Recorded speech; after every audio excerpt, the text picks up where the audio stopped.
ನಮಸ್ಕಾರ ವೀಕ್ಷಕರೇ, ಇವತ್ತಿನ ಝೀರೋದ ಮಾರ್ಕೆಟ್ಸ್ನ ದ ಡೈಲಿ ಬ್ರೀಫ್ ಎಪಿಸೋಡ್ ಅಲ್ಲಿ ನಿಮ್ಗೋಸ್ಕರ 2 ಟಾಪಿಕ್ಸ್ ಅನ್ನ ನಾನು ತಗೊಂಡ್ ಬಂದಿದ್ದೀನಿ. ಮೊದಲಿಗೆ ಇಂಡಿಯಾದಲ್ಲಿ ಇನ್ಫ್ಲೇಷನ್ 4.3% ಇಳಿದೋಗಿದೆ. ಇದರಿಂದ ಎಕನಾಮಿ ಸರಿ ಹೋಗ್ತಿದೆಯಾ ಅಥವಾ ಮುಂದೆ ಪ್ರಾಬ್ಲಮ್ ಏನಾದ್ರೂ ನಾವು ಫೇಸ್ ಮಾಡ್ತೀವಾ? ಇದಾದ್ಮೇಲೆ ಬಂಗಾರದ ಬೆಲೆ ತುಂಬಾ ಜಾಸ್ತಿ ಆಗಿದೆ. ಇನ್ವೆಸ್ಟರ್ಸ್ ಯಾಕೆ ಬೇಗ ಕೊಂಡ್ಕೊಳ್ತಿದ್ದಾರೆ ಅನ್ನೋದ್ರ ಬಗ್ಗೆ ಡಿಸ್ಕಸ್ ಮಾಡೋಣ. ಹಣಕಾಸಿನ ವಿಷಯ ಹಾಗೂ ಫೈನಾನ್ಷಿಯಲ್ ಮಾರ್ಕೆಟ್ಸ್ ಅಲ್ಲಿ ಆಗುವಂತಹ ಚೇಂಜಸ್ ಬಗ್ಗೆ ನಾವಿಲ್ಲಿ ಡೀಟೇಲ್ಡ್ ಆಗಿ ಮಾತಾಡೋಣ. ಇವತ್ತು 17 ಫೆಬ್ರವರಿ ಮಂಡೇ. ನಾನು ನಿಮ್ಮ ನಿರೂಪಕಿ ಚಂದನಾ ಗೌಡ. ನೀವೇನಾದ್ರೂ ನಮ್ಮ ಕಾರ್ಯಕ್ರಮವನ್ನ ಕೇಳಬೇಕು ಅಂತ ಅನ್ಕೊಂಡಿದ್ರೆ ಆಪಲ್ ಮತ್ತೆ ಸ್ಪಾಟಿಫೈ ಪಾಡ್ಕಾಸ್ಟ್ ಅಲ್ಲಿ ಕೇಳಬಹುದು. ಒಂದು ವಿಷಯ ನೆನಪಿರ್ಲಿ, ಯಾವುದೇ ರೀತಿಯಾದಂತಹ ಸ್ಪ್ಯಾಮ್ ಮಾಡ್ತಿಲ್ಲ. ಪ್ರತಿಯೊಂದು ಲಿಂಕ್ ಸಹ ಕಮೆಂಟ್ ಸೆಕ್ಷನ್ ಅಲ್ಲಿ ಅವೈಲೇಬಲ್ ಇದೆ. ಬನ್ನಿ ಕಾರ್ಯಕ್ರಮವನ್ನ ಶುರು ಮಾಡೋಣ. ಇಂಡಿಯಾದ ಇನ್ಫ್ಲೇಷನ್ 4.3%ಗೆ ಕಮ್ಮಿ ಆಗಿದೆ. ಜನವರಿ ತಿಂಗಳಲ್ಲಿ ಇನ್ಫ್ಲೇಷನ್ ಡೇಟಾ ರಿಲೀಸ್ ಆಗಿದೆ. ಮತ್ತೆ ಕೆಲವು ಗುಡ್ ನ್ಯೂಸ್ ಕೂಡ ಬಂದಿದೆ. Headline consumer price index CPI ಅಂತ ಇದೆಯಲ್ವಾ, ಇದರ ಒಂದು ಇನ್ಫ್ಲೇಷನ್ ಅನ್ನು ನಾವು ನೋಡಿದಾಗ 4.3%ಗೆ ಕಮ್ಮಿ ಆಯಿತು. ಒಂದು ತಿಂಗಳ ಹಿಂದೆ ಅದು 5.2% ಇತ್ತು. ಇದು 5 ತಿಂಗಳಲ್ಲಿ ಕಮ್ಮಿ ಇರೋದು ಆನಲಿಸ್ಟ್ಗಳ ಪ್ರಕಾರ ಅಂದಾಜಿಗಿಂತ ಇದು ಸ್ವಲ್ಪ ಕಮ್ಮಿ ಅಂತಾನೆ ಹೇಳ್ಬೋದು. ಅಂದ್ರೆ ಈ ಪ್ರೈಸಿಂಗ್ ಪ್ರೆಷರ್ಸ್ ಬೇಗ ಕಮ್ಮಿ ಆಗ್ತಾ ಇದೆ. ಇನ್ಫ್ಲೇಷನ್ ಒಂದು ಕಾಂಪ್ಲೆಕ್ಸ್ ವಿಷಯ. ಬರೀ ಒಂದು ಫಿಗರ್ ಇಂದ ಪ್ರೈಸಸ್ ಹೇಗೆ ಚೇಂಜ್ ಆಗ್ತಿದೆ ಅಂತ ಪೂರ್ತಿ ಗೊತ್ತಾಗಲ್ಲ. ಅದಕ್ಕೆ ನಾನು 5 ವಿಷಯಗಳ ಬಗ್ಗೆ ಮಾತಾಡ್ತೀನಿ. RBI ಕರೆಕ್ಟ್ ಆಗಿರೋ ಡಿಸಿಷನ್ ತಗೊಂಡಿದೆ ಅಂತಾನೆ ಹೇಳ್ಬೋದು. ಈ ತಿಂಗಳು RBI ಮೀಟಿಂಗ್ ನಲ್ಲಿತ್ತು. ಅವರು ಒಂದ್ ಕಡೆ ಇಂಡಿಯಾದ ಎಕನಾಮಿ ಸ್ಲೋ ಆಗ್ತಿದೆ ಅಂತಾನು ಕೂಡ ತಿಳ್ಕೊಂಡ್ರು. GDP ಫಿಗರ್ಸ್ ಡೌನ್ ಆಗ್ತಿದೆ, ಮತ್ತೆ ಕನ್ಸಪ್ಷನ್ ಏನಿದೆ ಅಲ್ವಾ, ಇದು ಕೂಡ ಕಮ್ಮಿ ಆಗ್ತಾ ಇದೆ. ಆದ್ರೆ ಅವರು ಇನ್ಫ್ಲೇಷನ್ ಅನ್ನ 4%ಗೆ ಇಡೋದು ಅವರ ಒಂದು ಮೇನ್ ಕೆಲಸ. ಆದ್ರೆ ಡಿಸೆಂಬರ್ ನಲ್ಲಿ ಇನ್ಫ್ಲೇಷನ್ ರೇಟ್ 5.2%ಗೆ ಇತ್ತು. ಅದಕ್ಕೆ ಜಾಸ್ತಿ ಇಂಟ್ರೆಸ್ಟ್ ರೇಟ್ ಕಟ್ ಮಾಡೋದು ಸಹ ಕಷ್ಟ ಆಗಿತ್ತು ನೋಡಿ. ಇನ್ನು RBI ಫುಡ್ ಇನ್ಫ್ಲೇಷನ್ ಕಮ್ಮಿ ಆಗತ್ತೆ ಅಂತ ನಂಬ್ಕೊಂಡು 25 ಬೇಸಿಸ್ ಪಾಯಿಂಟ್ಸ್ ಸಹ ಕಮ್ಮಿ ಮಾಡಿತ್ತು. ಅಂದ್ರೆ ಜನವರಿಯಲ್ಲಿ ಫುಡ್ ಇನ್ಫ್ಲೇಷನ್ ಕಮ್ಮಿ ಆಗೋದು ಕನ್ಫರ್ಮ್ ಆಗೋಯ್ತು ಅಂತ. ರೇಟ್ ಕಟ್ ಬೇಗ ಮಾಡಿದ್ದು ತುಂಬಾ ಒಳ್ಳೆ ವಿಷಯ ಅಂತಾನು ಕೂಡ ಎಲ್ಲರೂ ಹೇಳ್ತಿದ್ದಾರೆ. ನಾವು ಮುಂದೆ ನೋಡೋ ತರ ಇನ್ಫ್ಲೇಷನ್ ಏನಾದ್ರೂ ಕಮ್ಮಿ ಆದ್ರೂ ಕೂಡ ಇಂಡಸ್ಟ್ರಿಯಲ್ ಆಕ್ಟಿವಿಟಿ ಡೌನ್ ಆಗಿದೆ ಅಂತ ಗೊತ್ತಾಗತ್ತೆ. RBI ಇಂಡಿಯನ್ ಎಕನಾಮಿ ಗ್ರೋತ್ಗೆ ಸಪೋರ್ಟ್ ಮಾಡಬೇಕು ಅಂತ ತಗೊಂಡಿರೋ ಡಿಸಿಷನ್ ತುಂಬಾ ಸರಿ ಇದೆ ನೋಡಿ. ಫುಡ್ ಇನ್ಫ್ಲೇಷನ್ ಕಮ್ಮಿ ಆಗ್ತಾ ಇದೆ. ಇನ್ಫ್ಲೇಷನ್ ಯಾಕೆ ಕಮ್ಮಿ ಆಯ್ತು? ಇದಕ್ಕೆ ಮೇನ್ ರೀಸನ್ ಫುಡ್ ಮತ್ತೆ ಡ್ರಿಂಕ್ಸ್ ಪ್ರೈಸಸ್ ಕಮ್ಮಿ ಆಗಿರೋದು. ಇಂಡಿಯಾದ CPI ಬ್ಯಾಸ್ಕೆಟ್ ನಲ್ಲಿ ನಾವು ನೋಡಿದಾಗ ಅರ್ಧ ಊಟದ ವಸ್ತುಗಳೇ ಇರುತ್ತೆ. ಅದಕ್ಕೆ ಅವುಗಳ ಬೆಲೆ ಚೇಂಜ್ ಆದ್ರೆ ನಮ್ಮ ಇನ್ಫ್ಲೇಷನ್ಗೂ ಕೂಡ ತುಂಬಾ ಡಿಫರೆನ್ಸಸ್ ಇರುತ್ತೆ. ಜನವರಿಯಲ್ಲಿ ಈ ಸಬ್ ಕಾಂಪೊನೆಂಟ್ ಕಮ್ಮಿ ಆಯ್ತು ಅಂತಾನೆ ಹೇಳ್ಬೋದು. ಡಿಸೆಂಬರ್ ನಲ್ಲಿ 8.4% ಇತ್ತು. ಹಾಗೆ ಜನವರಿಯಲ್ಲಿ 6%ಗೆ ಇಳಿದೋಗಿದೆ. ಇದು 5 ತಿಂಗಳಲ್ಲಿ ಕಮ್ಮಿ ಇರೋದು ಒಂದು ಆಶ್ಚರ್ಯವಾದ ವಿಷಯನೇ. ಅದಕ್ಕೆ ಓವರ್ ಆಲ್ ಇನ್ಫ್ಲೇಷನ್ ರೇಟ್ ಕಮ್ಮಿ ಆಗಿರೋದು. ಇಂಡಿವಿಜುವಲ್ ಐಟಮ್ಸ್ ಹೇಗ್ ಮಾಡಿದ್ರು ಅಂತ ನೋಡೋಣ. ತರಕಾರಿಗಳ ಬಗ್ಗೆ ಮಾತಾಡೋಣ. ತರಕಾರಿಗಳ ಬೆಲೆ ತುಂಬಾನೇ ಕಮ್ಮಿ ಆಗಿದೆ. ತರಕಾರಿ ಇನ್ಫ್ಲೇಷನ್ ಅನ್ನು ನಾವು ನೋಡಿದಾಗ 26.6% ಇಂದ 11.3 ಹಾಗೂ 11.4%ಗೆ ಇಳಿದೋಗಿದೆ. ಈ ಸಲ ಚಳಿಗಾಲದಲ್ಲಿ ಬೆಳೆ ಚೆನ್ನಾಗೇನೋ ಬಂದಿದೆ. ಆದ್ರೆ ಫೆಬ್ರವರಿಯಲ್ಲಿ ಟೊಮ್ಯಾಟೊ ತರ ಈ ವೆಜಿಟೇಬಲ್ಸ್ಗಳು ಮಾರ್ಕೆಟ್ಗೆ ಬರ್ತಿರೋದ್ರಿಂದ ಇನ್ನು ಈ ಬೆಲೆಗಳು ಕೂಡ ಕಮ್ಮಿ ಆಗಿರ್ಬೋದು. ಧಾನ್ಯಗಳು ಹಾಗೂ ಕಾಳುಗಳ ಬಗ್ಗೆ ನೋಡೋಣ. ಧಾನ್ಯಗಳು ಮತ್ತೆ ಕಾಳುಗಳ ಬೆಲೆನ ನಾವು ನೋಡ್ತಿದೀವಿ ಅಂತಂದ್ರೆ ತುಂಬಾ ಕಮ್ಮಿ ಆಗಿದೆ. ಈ ಸಲ ನೀರಿನ ಸೌಕರ್ಯ ಚೆನ್ನಾಗಿರೋದ್ರಿಂದ ಬೆಲೆನೂ ಸಹ ಜಾಸ್ತಿ ಆಗಿದೆ. ಮೊಟ್ಟೆಗಳ ಬಗ್ಗೆ ನೋಡೋಣ. ಇದನ್ನ ನಾವು ನೋಡಿದ್ರೆ ಮೊಟ್ಟೆಗಳ ಬೆಲೆ 2 ವರ್ಷದಲ್ಲಿ ಕಾಲಕ್ರಮೇಣವಾಗಿ ತುಂಬಾನೇ ಕಮ್ಮಿ ಆಗೋಗಿದೆ. ಎಡಿಬಲ್ ಆಯಿಲ್ಸ್ ಒಂದು ಚಿಂತೆ ಮಾಡೋ ವಿಷಯ ಅಂತಾನೆ ಹೇಳ್ಬೋದು. ಬೇರೆ ವಸ್ತುಗಳ ಬೆಲೆ ಕಮ್ಮಿ ಆದ್ರೂ ಕೂಡ ಎಡಿಬಲ್ ಆಯಿಲ್ಸ್ ಬೆಲೆ 15.6%ಗೆ ಜಾಸ್ತಿ ಆಗಿದೆ. ಇಂಡಿಯಾದಲ್ಲಿ ಈ ಆಯಿಲ್ ಸೀಡ್ಸ್ ನ ಬಿತ್ತನೆ ಮಾಡೋದು ಕಮ್ಮಿ ಆಗಿರೋದ್ರಿಂದ 1.8%ಗೆ ಡೌನ್ ಆಗಿದೆ ಅಂತ ಹೇಳ್ತಾ ಇರೋದು. ಹಾಗೆ ಕಸ್ಟಮ್ಸ್ ಡ್ಯೂಟಿ ಹೈಕ್ಸ್ ಇಂದನೂ ಕೂಡ ಇಂಪೋರ್ಟ್ ಮಾಡೋದು ಸ್ವಲ್ಪ ಕಾಸ್ಟ್ಲಿ ಆಗಿದೆ ನೋಡಿ. ಫುಡ್ ಇನ್ಫ್ಲೇಷನ್ ಕಮ್ಮಿ ಆಗ್ತಿರೋದಕ್ಕೆ ಫ್ಯಾಮಿಲಿಗಳಿಗೆ ಹೆಲ್ಪ್ ಆಗತ್ತೆ. ಆದ್ರೆ ಎಡಿಬಲ್ ಆಯಿಲ್ಸ್ ಬೆಲೆ ಮುಂದೆ ವರಿ ಮಾಡುವಂತಹ ಒಂದು ಸಿಚುವೇಶನ್ ಅನ್ನ ಖಂಡಿತವಾಗ್ಲೂ ತಗೊಂಡ್ ಬರ್ಬೋದು. ಕೋರ್ ಇನ್ಫ್ಲೇಷನ್ ಮತ್ತೆ ಎಕ್ಸ್ಟರ್ನಲ್ ಡೈನಮಿಕ್ಸ್ ಬಗ್ಗೆ ಮಾತಾಡೋಣ. ಕೆಟ್ಟ ವಸ್ತುಗಳನ್ನ ಬಿಟ್ರೆ ಪರಿಸ್ಥಿತಿ ಬೇರೆ ತರನೇ ಕಾಣಿಸುತ್ತೆ.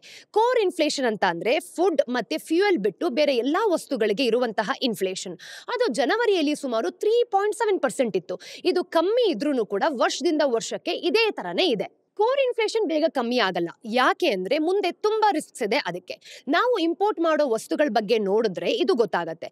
ತುಂಬಾ ಟೈಮ್ ಇಂದ ಕಮಾಡಿಟಿ ಪ್ರೈಸ್ ಕಮ್ಮಿ ಆಗ್ತಿದ್ದಕ್ಕೆ ನಮ್ಮ ಇನ್ಫ್ಲೇಷನ್ ಡೌನ್ ಆಗಿತ್ತು. ಆದ್ರೆ ಕಮಾಡಿಟಿ ಪ್ರೈಸ್ ಮತ್ತೆ ಮೆಟಲ್ಸ್ ಬೆಲೆಗಳು ಕೂಡ ಜಾಸ್ತಿ ಆಗುವಂತಹ ಚಾನ್ಸಸ್ ಇದೆ. ರುಪಿಯನ್ನ ನಾವು ನೋಡಿದಾಗ ಈ ಫೈನಾನ್ಷಿಯಲ್ ಇಯರ್ ನ ಸೆಕೆಂಡ್ ಹಾಫ್ ನಲ್ಲಿ 4% ಕಮ್ಮಿ ಆಗಿದೆ. ಗ್ಲೋಬಲ್ ಟ್ರೇಡ್ ಅನ್ಸರ್ಟನಿಟೀಸ್ ಜಾಸ್ತಿ ಆಗಿರೋದ್ರಿಂದ ಇದೇ ಕಾರಣ ಅಂತ ಹೇಳ್ಬೋದು. ಇದರಿಂದ ಇಂಪೋರ್ಟೆಡ್ ಇನ್ಫ್ಲೇಷನ್ ಜಾಸ್ತಿ ಆಗ್ಬೋದು. ಮತ್ತೆ ಜನವರಿಯಲ್ಲಿ ಇಂಪೋರ್ಟೆಡ್ ಇನ್ಫ್ಲೇಷನ್ ಏನಿದೆ ಅಲ್ವಾ 5.5%ಗೆ ಜಾಸ್ತಿ ಆಗಿರೋದು ಕೂಡ ನಮ್ಗೊಂದು ಈ ಒಂದು ಸಿಚುವೇಶನ್ ಅನ್ನ ತೋರಿಸ್ತಾ ಇದೆ.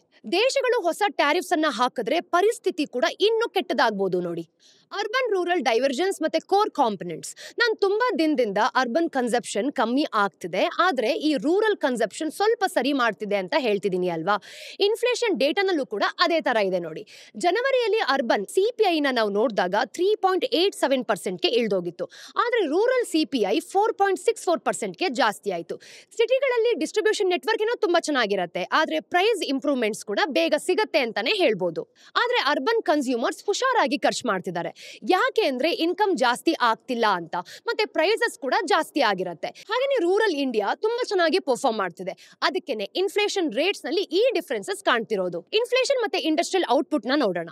ಈ ಪ್ರೈಸಸ್ ಡೌನ್ ಆದ್ರೂ ಕೂಡ ಇಂಡಿಯಾದ ಇಂಡಸ್ಟ್ರಿಯಲ್ ಔಟ್ಪುಟ್ ಗ್ರೋತ್ ಕಮ್ಮಿ ಆಗ್ತಾ ಇದೆ. ಇಂಡೆಕ್ಸ್ ಆಫ್ ಇಂಡಸ್ಟ್ರಿಯಲ್ ಪ್ರೊಡಕ್ಷನ್ ಅಂದ್ರೆ IIP ಅಂತ ಏನ್ ಕರಿತೀವಿ ಗೊತ್ತಾ, ನವೆಂಬರ್ ನಲ್ಲಿ 5.0% ಇತ್ತು, ಹಾಗೆ ಡಿಸೆಂಬರ್ ನಲ್ಲಿ 3.2%ಗೆ ಇಳಿದೋಗಿದೆ. ಮ್ಯಾನುಫ್ಯಾಕ್ಚರಿಂಗ್ ಕಮ್ಮಿ ಆಗ್ತಿರೋದ್ರಿಂದ ಇಂಡಸ್ಟ್ರಿಯಲ್ ಔಟ್ಪುಟ್ ಕೂಡ ಕಮ್ಮಿ ಆಗ್ತಾ ಇದೆ. ಇಂಡಿಯಾದ ಮ್ಯಾನುಫ್ಯಾಕ್ಚರಿಂಗ್ ಸೆಕ್ಟರ್ ಅನ್ನು ನಾವು ನೋಡಿದಾಗ ಕಾಲು ಭಾಗ ಕಾಂಟ್ರಾಕ್ಟ್ ಆಗಿದೆ ಅಂತ ಹೇಳ್ಬೋದು.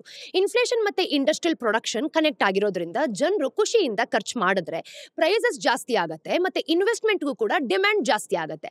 ಡಿಮ್ಯಾಂಡ್ ಏನಾದರೂ ಕಮ್ಮಿ ಆದ್ರೆ ಇನ್ಫ್ಲೇಷನ್ ಸ್ಲೋ ಆಗುತ್ತೆ ಅಂತಾನೆ ಹೇಳ್ಬೋದು. ಅದು ಇಂಡಸ್ಟ್ರಿಗೆ ಖಂಡಿತವಾಗ್ಲೂ ಸರಿ ಇರಲ್ಲ. ಅದಕ್ಕೆ ಇನ್ಫ್ಲೇಷನ್ ಕಮ್ಮಿ ಆಗ್ತಿರೋದು ಒಂದು ಕೆಟ್ಟ ವಿಷಯನೇ. ಈ ಡೇಟಾಲಿ ನಾವು ನೋಡಿದಾಗ ಕನ್ಸ್ಯೂಮರ್ ಗೂಡ್ಸ್ಗೆ ಜಾಸ್ತಿ ತೊಂದರೆ ಆಗ್ತಾ ಇದೆ. ಅಂದ್ರೆ ಕನ್ಸ್ಯೂಮರ್ ಡ್ಯೂರೇಬಲ್ಸ್ ಅತಿ ಕೆಟ್ಟ ಪರ್ಫಾರ್ಮೆನ್ಸ್ ಅನ್ನ ನೋಡ್ತಿದೆ ಅಂತ ಹೇಳ್ಬೋದು. ಈಗ ಪ್ರೊಡ್ಯೂಸರ್ಸ್ ಪ್ರೈಸ್ ಜಾಸ್ತಿ ಮಾಡೋದು ಬೇಡ ಅಂತ ಅನ್ಕೊಂಡಿದ್ದಾರೆ. ಯಾಕೆ ಅಂದ್ರೆ ಡಿಮ್ಯಾಂಡ್ ಅಷ್ಟೊಂದು ಇಲ್ಲ ಅಂತ. Reserve bank of India RBI ಏನಾದ್ರೂ ರೇಟ್ ಕಟ್ ಮಾಡಿದ್ರು ಕೂಡ ಡಿಮ್ಯಾಂಡ್ ಜಾಸ್ತಿ ಆದ್ರೆ ಇನ್ಫ್ಲೇಷನ್ ಮತ್ತೆ ಜಾಸ್ತಿ ಆಗೋದಕ್ಕೆ ಚಾನ್ಸಸ್ ಖಂಡಿತವಾಗ್ಲೂ ಇದೆ. ಹಾಗಿದ್ರೆ ಬಾಟಮ್ ಲೈನ್ ಏನು? ಇನ್ಫ್ಲೇಷನ್ ಕಮ್ಮಿ ಇರೋದು ನೋಡೋದಕ್ಕೆ ಒಂದು ಒಳ್ಳೆ ವಿಷಯನೇ, ಆದ್ರೆ ಜನ ಖರ್ಚು ಮಾಡೋದು ಮತ್ತೆ ಇಂಡಸ್ಟ್ರಿ ಬೆಳೆಯೋದು ಕಮ್ಮಿ ಆದ್ರೆ ಸ್ವಲ್ಪ ಚಿಂತೆ ಮಾಡ್ಬೇಕಾಗತ್ತೆ. ಈ ಕನ್ಫ್ಯೂಷನ್ ನಡುವೆ RBI ಒಂದು ಒಳ್ಳೆ ಡಿಸಿಷನ್ ಅನ್ನ ತಗೊಂಡಿದೆ, ಆದ್ರೆ ಅವರ ಕೆಲಸ ಇನ್ನೂ ಮುಗ್ದಿಲ್ಲ. ಮುಂದೆ ತುಂಬಾ ರಿಸ್ಕ್ಸ್ ಇದೆ. ಈಗ ಮುಂದಿನ ಸ್ಟೋರಿಯಲ್ಲಿ ಬಂಗಾರದ ಬೆಲೆ ಯಾಕೆ ಗಗನಕ್ಕೇರಿದೆ ಅನ್ನೋದ್ರ ಬಗ್ಗೆ ತಿಳ್ಕೊಂಡ್ ಬರೋಣ. ಕಳೆದ ವಾರದಿಂದ ಇಂಡಿಯನ್ ಸ್ಟಾಕ್ ಪ್ರೈಸ್ ಕಮ್ಮಿ ಆಗಿದ್ರೂ ಕೂಡ ಒಂದು ವಿಷಯ ಮಾತ್ರ ಜಾಸ್ತಿ ಆಗಿದೆ. ಬಂಗಾರ ಅಂದ್ರೆ ಕಳೆದ ವಾರ ಬಂಗಾರದ ಬೆಲೆ ಇಂಟರ್ನ್ಯಾಷನಲ್ ಮಾರ್ಕೆಟ್ ನಲ್ಲಿ $2,930 per ounce ತಲುಪಿದೆ. ಈ ವರ್ಷದ ಶುರುವಿನಿಂದನೂ ಕೂಡ ಬಂಗಾರದ ಬೆಲೆ 11% ಗಿಂತ ಜಾಸ್ತಿ ಆಗಿದೆ ಅನ್ನೋದು ನಮಗೆ ಗೊತ್ತಾಗ್ತಾ ಇದೆ. ಏನಾಗ್ತಿದೆ ಮತ್ತೆ ಬಂಗಾರ ಯಾಕಿಷ್ಟು ಡಿಮ್ಯಾಂಡ್ ಅಲ್ಲಿದೆ ನೋಡಿ. ಬಂಗಾರದ ಪ್ರೈಸಸ್ ಬಗ್ಗೆ ಮಾಹಿತಿಯನ್ನು ನಾವು ನೋಡಿದ್ವಿ ಅಂತಂದ್ರೆ ಒಂದು ವಿಚಿತ್ರವಾದ ಅಸೆಟ್ ಕ್ಲಾಸ್ ಅಂತ ಹೇಳ್ಬೋದು. ಇದು ಕಮಾಡಿಟಿ ತರ ಜ್ಯುವೆಲರಿ ಮಾಡೋದಕ್ಕೆ ಯೂಸ್ ಮಾಡ್ತಾರೆ, ಹಾಗೇನೆ ಇಂಡಸ್ಟ್ರಿಯಲ್ ಪರ್ಪಸ್ಗೂ ಸಹ ಇದನ್ನ ಯೂಸ್ ಮಾಡ್ಕೊಳ್ತಾರೆ ಅಲ್ವಾ.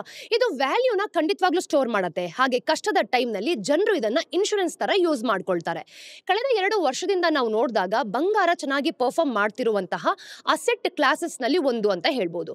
ಕಳೆದ ತಿಂಗಳುಗಳಲ್ಲಿ ಬೇರೆ ಬೇರೆ ದೇಶಗಳಲ್ಲಿ ಬಂಗಾರದ ಬೆಲೆ ಜಾಸ್ತಿ ಆಗಿದೆ. DSP ಮ್ಯೂಚುವಲ್ ಫಂಡ್ ಹೇಳೋ ಪ್ರಕಾರ ಬಂಗಾರಕ್ಕಿಂತ ಜಾಸ್ತಿ ರಿಟರ್ನ್ ಕೊಡೋ ಒಂದು ಪೋರ್ಟ್ಫೋಲಿಯೋನ ಕಂಡು ಹಿಡಿಯೋದಕ್ಕೆ ಖಂಡಿತವಾಗ್ಲೂ ಕಷ್ಟ ಇದೆ. ಇಂಡಿಯಾಗೆ ಮಾತ್ರ ಇದು ಸಾಧ್ಯ ಆಗಿದೆ ಅಂತ. ಹಾಗಿದ್ರೆ ಬಂಗಾರದ ಬೆಲೆ ಯಾಕೆ ಜಾಸ್ತಿ ಆಗಿದೆ? ಇದಕ್ಕೆ ಬೇಕಾದಷ್ಟು ಕಾರಣಗಳಿದೆ. ಡಿಮ್ಯಾಂಡ್, ಇನ್ವೆಸ್ಟರ್ ಬಿಹೇವಿಯರ್ ಮತ್ತೆ ಮ್ಯಾಕ್ರೋ ಎಕನಾಮಿಕ್ ಅನ್ಸರ್ಟನಿಟಿ. ಬಂಗಾರದ ಬೆಲೆ ಯಾಕೆ ಈ ರೀತಿ ಚೇಂಜ್ ಆಗ್ತಿದೆ ಅನ್ನೋದ್ರ ಬಗ್ಗೆ ಯಾರಿಗೂ ಸಹ ಪೂರ್ತಿಯಾಗಿ ಗೊತ್ತಿಲ್ಲ. ಇದನ್ನ ಸಿಂಪಲ್ ಆಗಿ ಎಕ್ಸ್ಪ್ಲೈನ್ ಮಾಡೋದಕ್ಕೆ ನಾನು ಟ್ರೈ ಮಾಡ್ತೀನಿ. ಬಂಗಾರದ ಡಿಮ್ಯಾಂಡ್ಗೆ ಜ್ಯುವೆಲರಿ ಒಂದು ದೊಡ್ಡ ಕಾರಣ ಅಂತ ಹೇಳ್ಬೋದು. ಇಂಡಿಯಾ ಮತ್ತೆ ಚೈನಾದಲ್ಲಿ ಬಂಗಾರನ ಜಾಸ್ತಿ ಕೊಂಡ್ಕೊಳ್ತಾರೆ ಅಲ್ವಾ.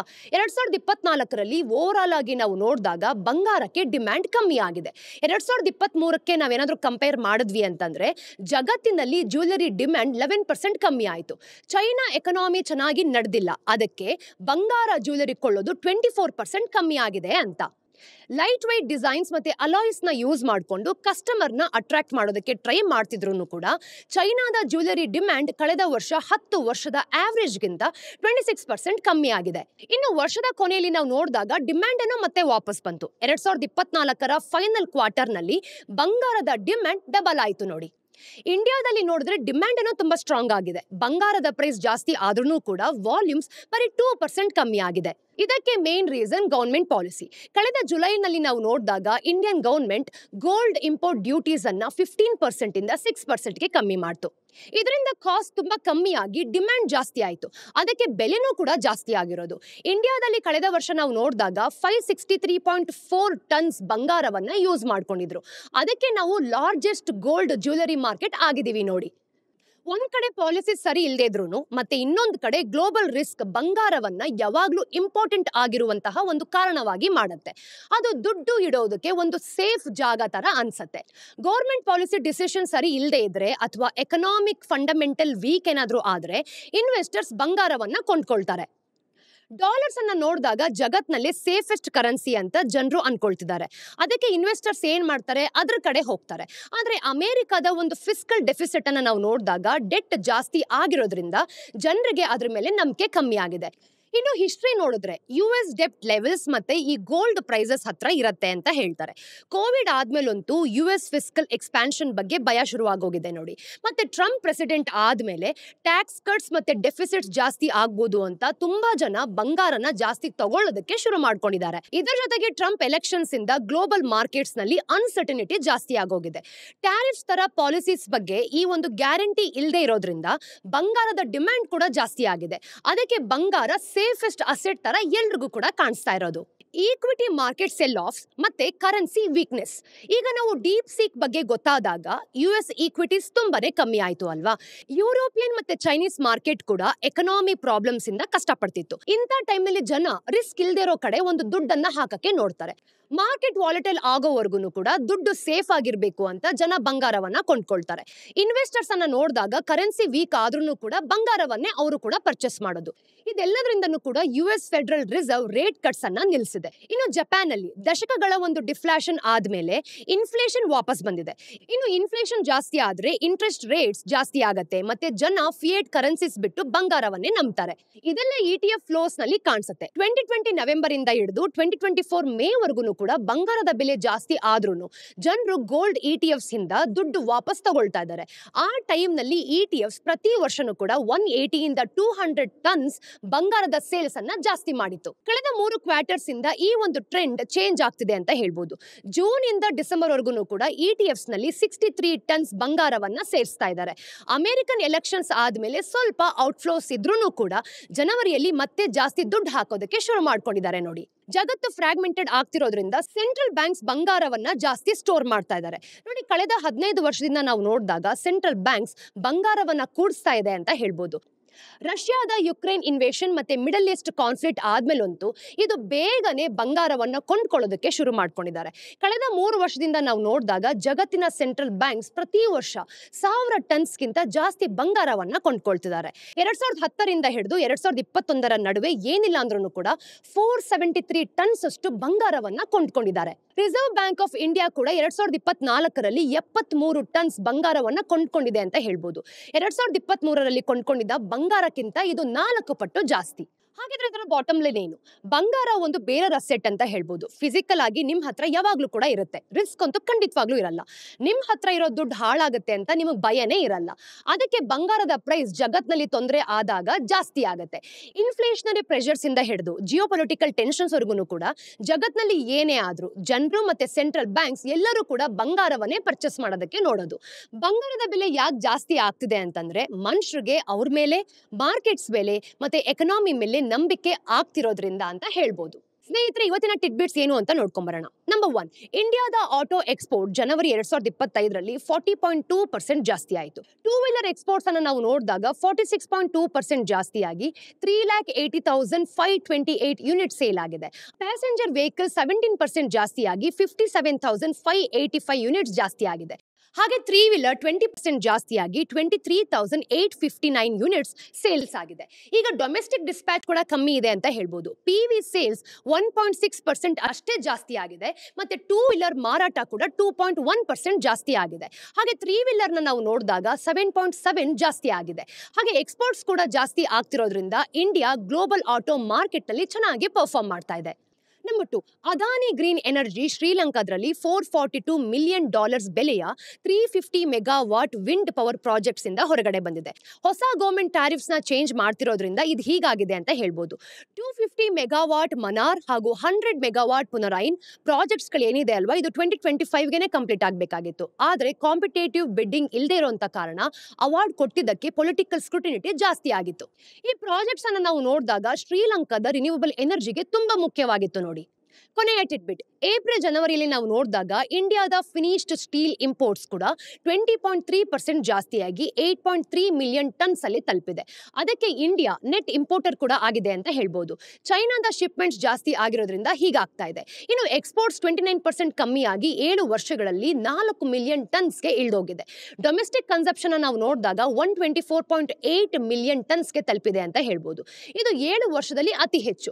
ಕ್ರೂಡ್ ಸ್ಟೀಲ್ ಪ್ರೊಡಕ್ಷನ್ 4.5% ಜಾಸ್ತಿ ಆಗಿರೋದ್ರಿಂದ 124.9 ಮಿಲಿಯನ್ ಟನ್ಸ್ ಆಗಿದೆ.